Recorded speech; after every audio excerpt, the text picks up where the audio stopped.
If this notification pops up on your WhatsApp, don't worry. Today, I have the solution for you. If you have any other problems, please leave a comment so I can help you out. Or you can contact me on Instagram at LooneyJP for more assistance. Without saying anything more, let's dive in. Okay guys, watch carefully.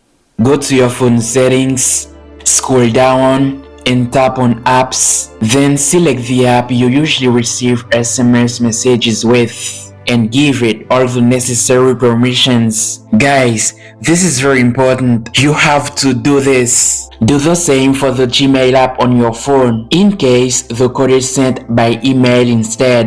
Next, select WhatsApp, go to storage, tap clear cache, and then tap on force stop. Click OK. Once we've done all that correctly, we can now open WhatsApp to set it up and make sure to grant all the required permissions. Next, select the country associated with the number, then enter the phone number correctly and click next so WhatsApp can send us the verification code.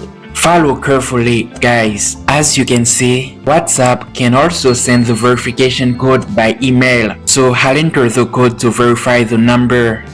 This way, as you can see, the number gets verified without any issues. Now, we can finish setting up WhatsApp without any problems. The steps aren't complicated. You just need to follow my instructions carefully to not miss any secrets and updates. It's really important to join my Telegram channel, LooneyJP, where you can get all the remaining solutions. Stay tuned for the next video. It's very important. Bye bye.